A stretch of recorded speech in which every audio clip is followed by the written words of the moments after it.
Junk Wax investor community. Hope you're all having a great day.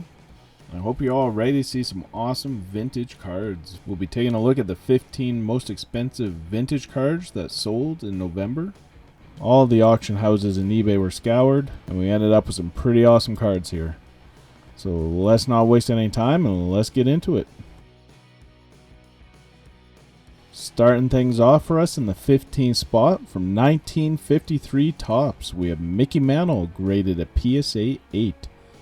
This card sold at Heritage Auctions for $114,133. This is a record sale for a PSA 8, with the previous high being just under $114,000 from a memory lane auction back in March. This exact same card actually sold in April of 2019 for $38,400, so the buyer back then made a pretty good return. Pop of this card in an 8 slab is 94, and there are 17 graded higher, with the highest being 2 Gem Mint PSA 10s. And we have no record of any public sales of those PSA 10s. And the 14th spot from 1950 Bowman, we have Jackie Robinson graded a mint PSA 9. Look at this beauty. This card sold at Heritage Auctions for $117,000. This is a record sale, with the previous high being this exact same card, which sold for $95,860 back in March. The pop of this card in a mint slab is only 12, and there's none graded higher. In the number 13 spot from 1955 Topps, we have Roberto Clemente's rookie card graded at PSA 8.5. This card sold at Heritage Auctions for $186,000. This is the second highest sale of a PSA 8.5, with the record being $210,000 from February. This card is a low pop of only 3, and there are 16 graded higher, with the highest being 1 Gem Mint PSA 10. In the number 12 spot from 1952 Topps, we have Willie Mays' first Topps card graded PSA 8 and sold at Heritage Auctions for $204,000. The record for this card is $233,500 from back in June. And this card is a pop of 59, and there are 15 graded higher, with the highest being 1 Gem Mint PSA 10. And there's been no record of a public sale of that PSA 10. In the 11th spot from 1909-11 T206, we have the Ty Cobb bat-off shoulder with an old mill back, graded a PSA 8, and is sold at Heritage Auctions for $210,000. This card with this back is a pop at 2, and there's 1 graded higher, which is a PSA 8.5, so a half a grade higher. And this exact same card actually sold in September of 2019 for $60,000, so just over 2 years, and it went from $60K to $210,000.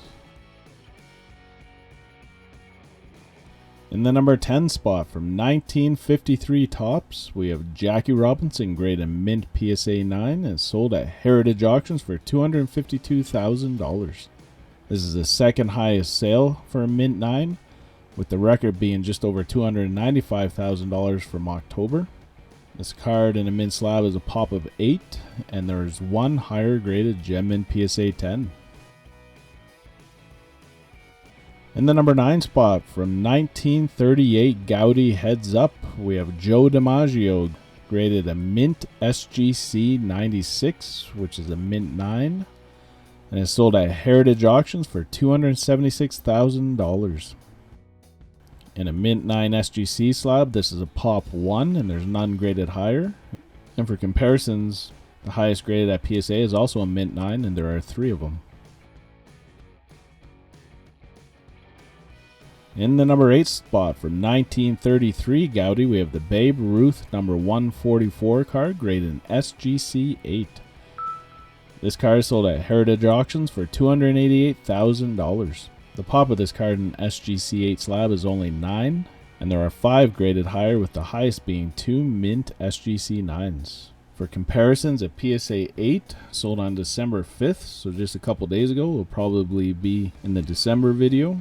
for $436,000. So this SGC8 was probably a pretty good deal. Alright, moving on, we actually have a tie for the 6th spot. First up, we have the 1909-11 T206 Ty Cobb Portrait Red with an old mill back. Graded a PSA 8 and sold at Heritage Auctions for $312,000. This card is a pop of 1 with none graded higher, and this is the record sale for this card. The previous high was when this card was sold at Memory Lane Auctions in April of 2019 for $75,600. So another example of vintage having some pretty good returns. Also in that number 6 spot, from 1952 Topps, we have Mickey Mantle's first Topps card, graded a PSA 7. This card sold at pwcc's Premier Auction for $312,000. This is a record sale for a PSA 7, with the previous high being $264,000 from April of 2020. And this is a pop of 76, and there are 66 graded higher, with the highest being 3 Gem Mint PSA 10s. Alright, let's see what the top 5 has in store. First up, from 1949 Bowman, we have Jackie Robinson, graded a Mint PSA 9. This card sold at Heritage Auctions for $360,000. This is the second highest sale for Robinson in a mint slab. The record was from April, and it was $522,750. This card is a pop of 10, and there are none graded higher. In the number 4 spot, from 1955 Topps, we have Sandy Koufax's rookie card, graded a Mint PSA 9, and is sold at Heritage Auctions for $384,000. This is a record sale for a Mint Koufax rookie card, with the previous high being $369,000 from back in May. It's a pop of only 23, and there are 3 higher graded Gem Mint PSA 10s. In the number 3 spot, from 1951 Bowman, we have a Mickey Mantle rookie card, graded to PSA 8. This card sold at Heritage Auctions for $420,000. This is the 6th highest sale for a PSA 8, with the record being $615,000. It was actually 2 cards that are tied for that record. One sold in February and one sold in March.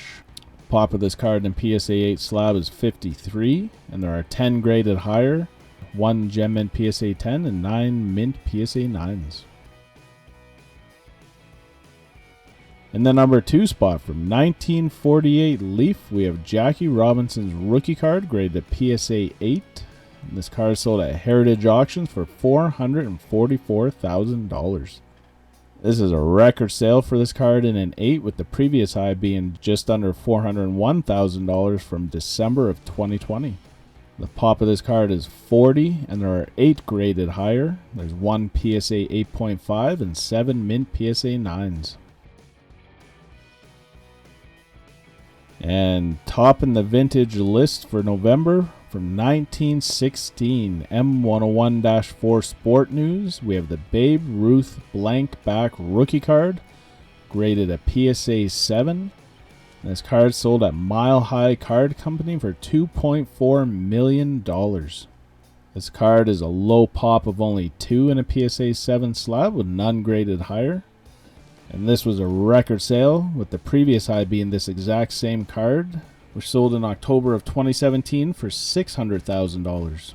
So in 4 years and just over a month, this card has increased in value by $1.8 million. That was a pretty good investment. Alright, that's it for the top 15. The total was $6,279,133.